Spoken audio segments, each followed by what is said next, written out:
We associate plastic surgery with sterile modern clinics, but techniques to rebuild the human face were documented over 2,000 years ago in ancient India.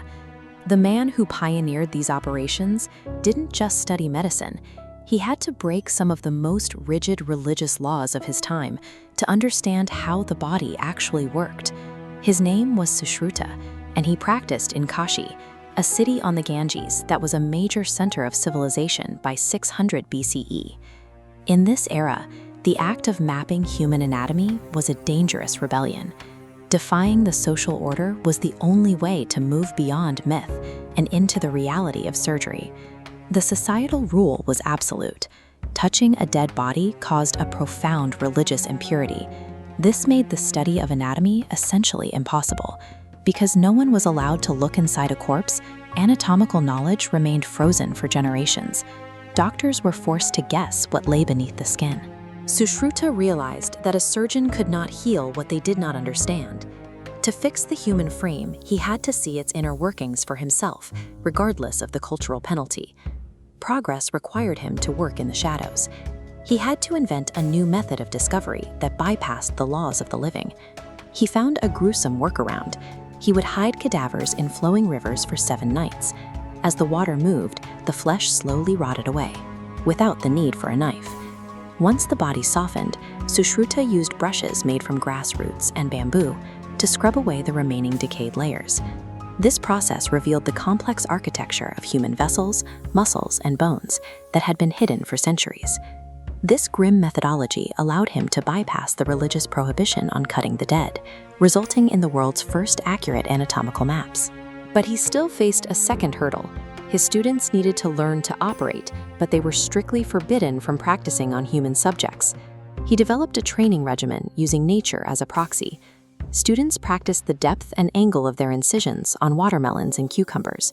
To learn how to extract diseased tissue without damaging the surrounding area, they practiced probing and navigating through worm-eaten wood.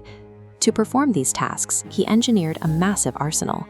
He documented 121 specialized surgical instruments, including these heavy metal forceps and clamps, designed for 300 different operations. This combination of plant-based training and advanced metal tools produced a class of surgeons with the skills needed for high-stakes reconstructive work. The most famous of these procedures was the repair of a severed nose, a common and brutal punishment in the ancient world. To manage the pain of an awake patient, Sushruta used potent mixtures of wine alongside opium and cannabis as early surgical anesthetics. He began the Indian method, slicing a precise skin flap from the forehead. Leaving a small tissue bridge attached kept the blood supply flowing. He then rotated this skin downward, stitching it over the nasal cavity to build a new nose. This successful reconstruction established the core principles of skin grafting and flap surgery over 2,000 years before they were standardized in the West. Rhinoplasty was only the beginning. Sushruta also developed a method for pushing cataracts away from the visual field using a specialized needle. His records include instructions for cesarean sections, prostate surgery, and the removal of bladder stones. He preserved all of this forbidden knowledge in the Sushruta Samhita. These palm leaf fragments contain the detailed Sanskrit protocols for each procedure.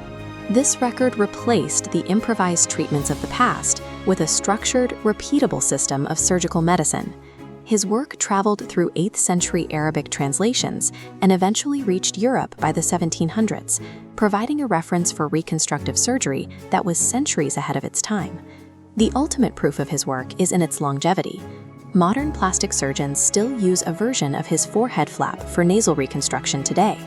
Every time a patient enters a modern operating room for reconstructive surgery, they utilize a science that began in the shadows of the ancient world.